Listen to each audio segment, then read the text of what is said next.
आज अमावस्या की रात थी। हमेशा की तरह आज भी नूरपुर नाम के गांव में हर तरफ गहरी चुप्पी छाई हुई थी। अंधेरा होते ही लोग अपने घरों में बंद हो जाते थे। कोई भी घर से बाहर निकलने की हिम्मत नहीं करता था, क्योंकि अमावस्या की रात में शाम होते ही एक खूनी चुड़ैल उस गांव में आ जाती थी।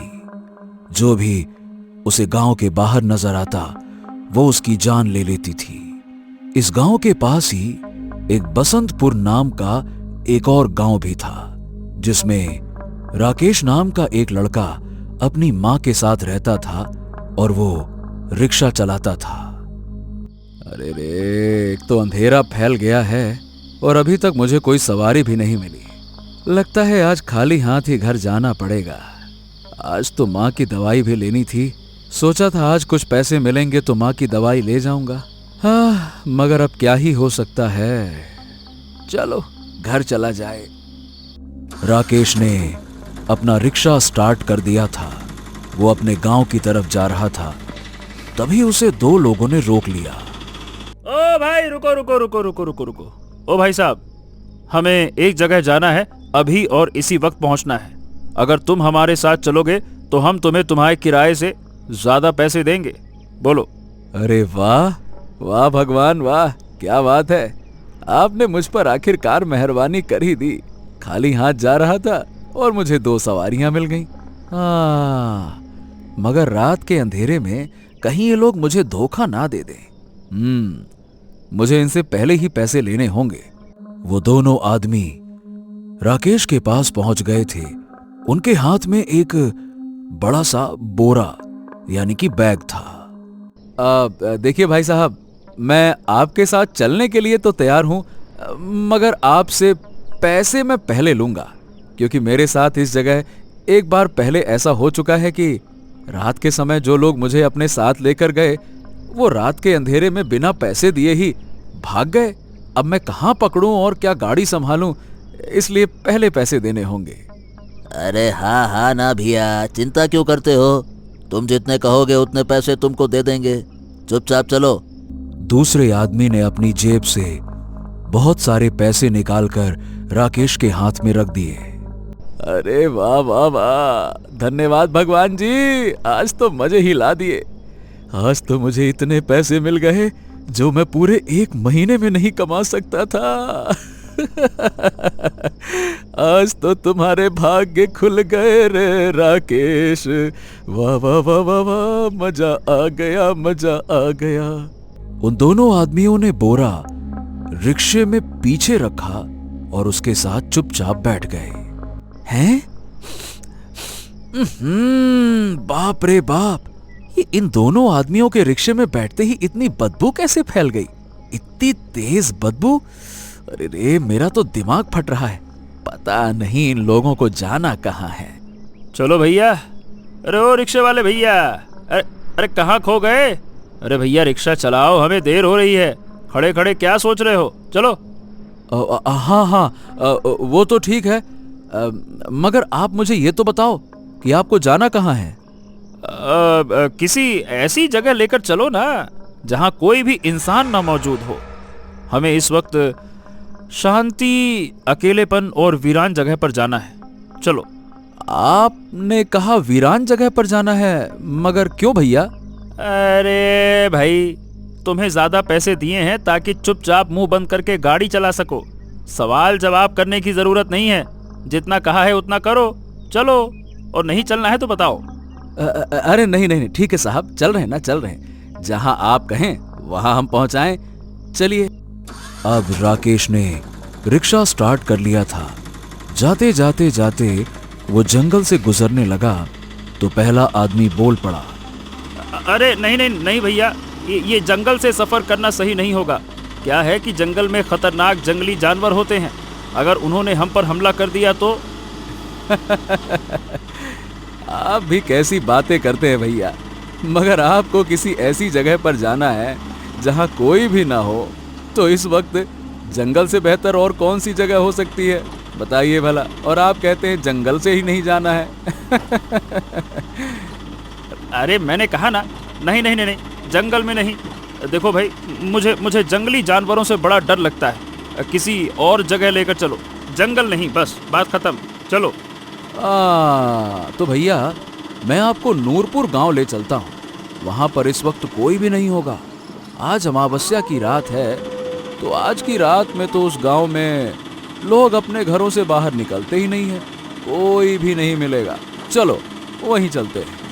ओ भैया, ये तो बता, ऐसा क्या है उस गांव में कि कोई अपने घर से निकलता ही नहीं अमावस की रात? वो क्या है कि मैंने सुना है कि अमावस की रात में उस गांव में कोई खूनी चुड़ैल आती है। अब जो भी उसे नजर आता है वो उसकी जान ले लेती है। राकेश की बात सुनकर वो दोनों आदमी हंसने लगे थे। राकेश भी हंसने लगा था।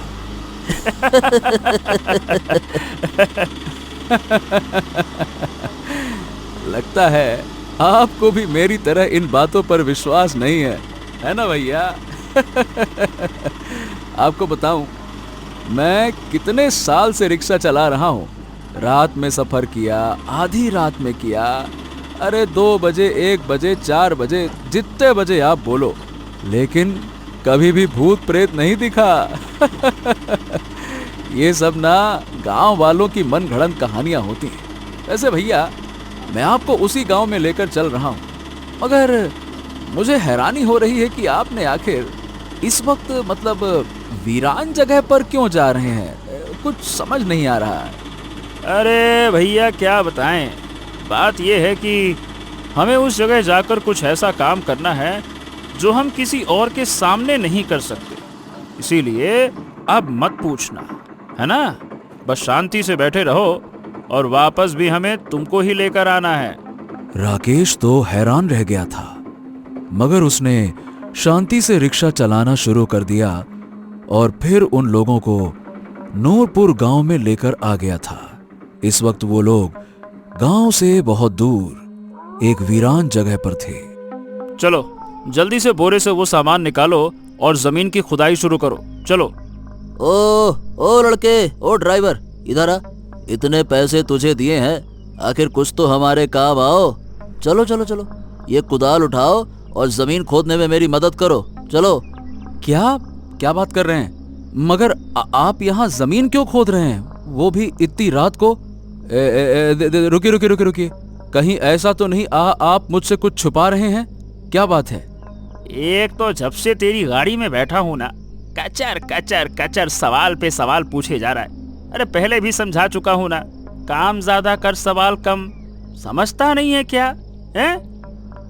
अब एक आदमी टॉर्च लेकर खड़ा हो गया था और दूसरा आदमी राकेश के साथ जमीन खोदने में मदद कर रहा था। तभी राकेश ने देखा कि उस बोरे से खून निकल रहा था। बाप रे, इस बोरे से तो खून निकल रहा है। आखिर इस बोरे में है क्या? ओहो, अब तुझे सच बताना ही होगा। वैसे भी थोड़ी देर बाद तो सच इसके सामने आ ही जाएगा। देख, ऐसा है कि हमने ना एक आदमी का कत्ल कर दिया है। अब हम उसकी लाश को यहाँ ठिकाने लगाने के लिए लाए हैं। अब अगर तुमने ये बात किसी को बताई तो हम तुम्हें भी इस केस में फंसा देंगे, क्योंकि तुम ही तो हो वो ड्राइवर जिसने हमारे साथ मिलकर लाश को ठिकाने लगाने में, एकांत जगह ढूंढने में हमारी मदद की थी। क्यों, केस सही रहेगा कि और कुछ जोड़ना है इसमें? उनकी बात सुनकर राकेश बुरी तरह से घबरा गया था। उसने कुदाल जमीन में फेंक दी और बुरी तरह से चिल्लाने लगा। अरे तुम लोग हत्यारे हो, तुमने गलत किया है। एक निर्दोष की जान ली है। मैं तुम लोगों की मदद नहीं कर सकता। मैं पुलिस को बताऊंगा। नहीं, मैं तुम्हारी मदद नहीं करने वाला। अरे शांत हो जा रे, चिल्ला मत। और अगर तूने पुलिस के पास जाने की बात की ना, तो हम तुम्हारा भी कत्ल कर देंगे और तुम्हें भी इस जगह पर जमीन खोदकर दफना देंगे। किसी को पता भी नहीं चलेगा कि तेरे साथ क्या हुआ, समझा? अब राकेश बहुत बुरी तरह से परेशान हो गया था। वो फंस चुका था।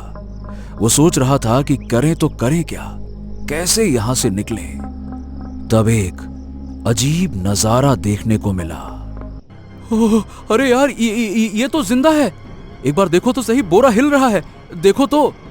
अरे ये कैसे हो सकता है? मुझे तो अपनी आंखों पर विश्वास नहीं हो रहा। इस आदमी की तो मैंने खुद गर्दन काट कर अलग कर दी थी और इसको मरे हुए कितने घंटे गुजर गए हैं, पर ये अभी तक जिंदा कैसे हो सकता है? भाई, मुझे तो डर लग रहा है। यहाँ पर लगता है कि कुछ गड़बड़ है। देख, हम इसको छोड़ते हैं और हमें यहाँ से निकलना चाहिए। चलो। जैसे ही उन लोगों ने वहां से कदम हटाए तो एक अजीब नजारा देखने को मिला था। अचानक से तेज तूफान आ गया था और एक तरफ से एक चुड़ैल उड़ती हुई आ रही थी। अरे वाह वाह वाह, आज तो मजा ही आ गया। एक साथ मुझे 3 शिकार मिल चुके हैं। अब मैं इन तीनों शिकारों से अपनी भूख मिटाऊंगी। चुड़ैल को देखकर राकेश के साथ साथ वो दोनों आदमी बुरी तरह से डर गए थे। ये मैं क्या देख रहा हूँ? आज तक तो मैं इन बातों को झूठ समझता रहा। मुझे लगता था कि इस दुनिया में कोई चुड़ैल कोई भूत नहीं होता। ये सब लोगों की मन घड़ंत बातें हैं, मगर यहाँ तो सच में चुड़ैल आ गई है। हे भगवान, मेरी रक्षा करना। तू तो जानता है कि मैं निर्दोष हूँ, मैंने कुछ नहीं किया। हे भगवान, हे भगवान, हे भगवान। अरे भागो यहाँ से, वरना ये चुड़ैल हमको मार देगी। भागो! वो तीनों जैसे ही वहां से भागने लगे तो चुड़ैल उनके सामने आकर खड़ी हो गई थी।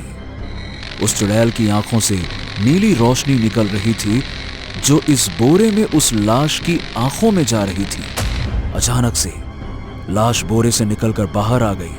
वो सर कटी लाश थी जिसकी गर्दन उसके हाथ में थी और उसकी गर्दन से खून निकल रहा था।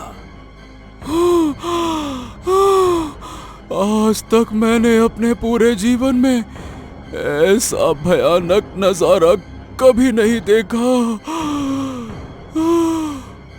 ए सरकटे इंसान, मेरे इन तीनों शिकारों को मेरे पास लेकर आओ।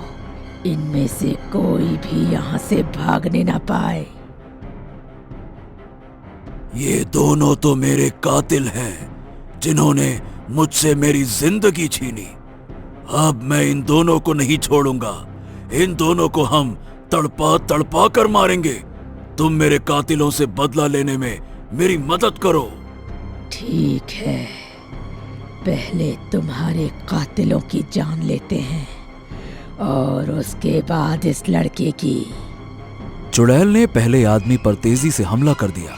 उसकी गर्दन उसने अपने नाखूनों से काट दिया और जो सर कटा इंसान था वो दूसरे आदमी के सीने पर चढ़कर बैठ गया और खंजर उसके सीने में उतार दिया। अब मैं इनकी बोटी बोटी कर दूंगा।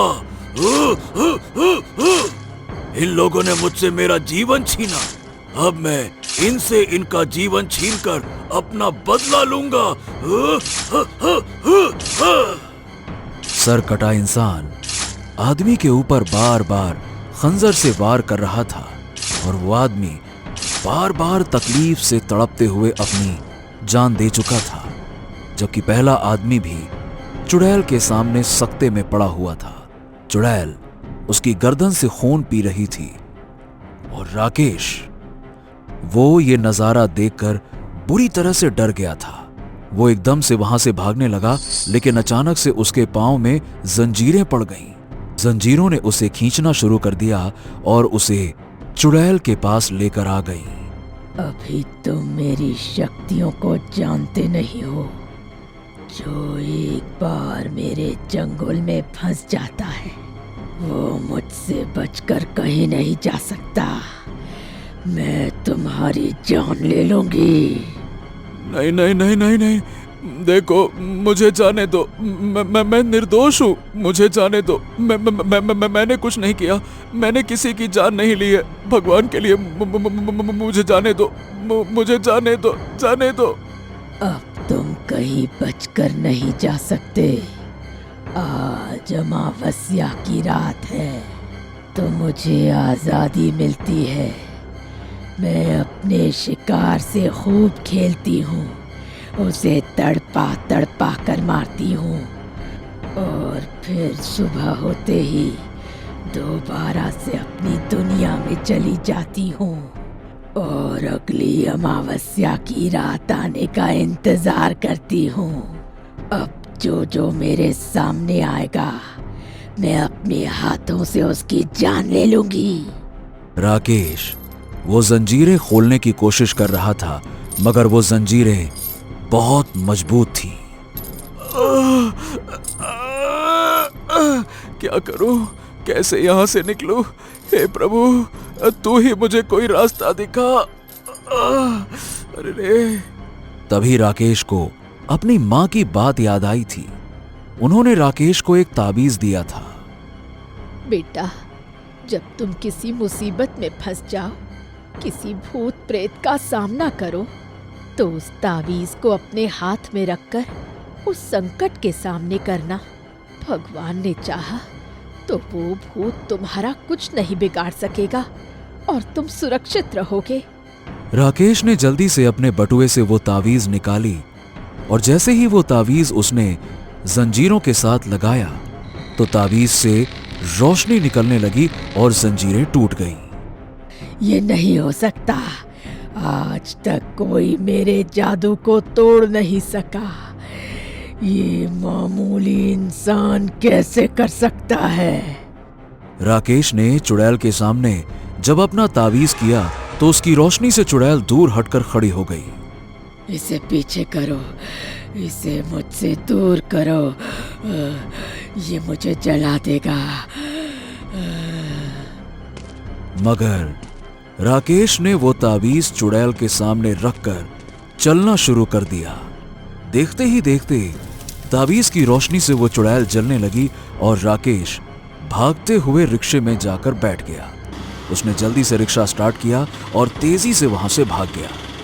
अपने घर पहुंचकर उसने चैन की सांस ली। उसने मां को सब कुछ बताया तो मां ने उसे अपने गले से लगा लिया और फिर अगले दिन राकेश पुलिस स्टेशन गया, जहां पर उसने रात वाला हादसा बताया।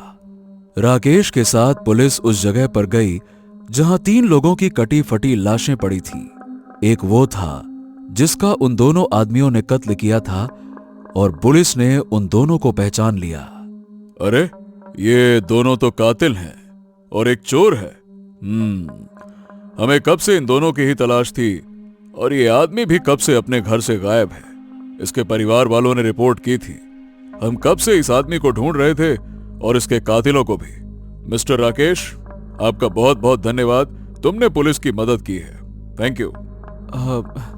देखिए सर, रात में जो कुछ भी मेरे साथ हुआ, मुझे विश्वास नहीं था कि मैं जिंदा बचूंगा, मगर मैंने खुद से वादा किया था कि अगर मैं जिंदा बच गया तो हमेशा दूसरों की मदद करूंगा और इन घटनाओं के बारे में सबको बताऊंगा ताकि मेरे साथ जो हुआ है वो किसी और के साथ ना हो सके।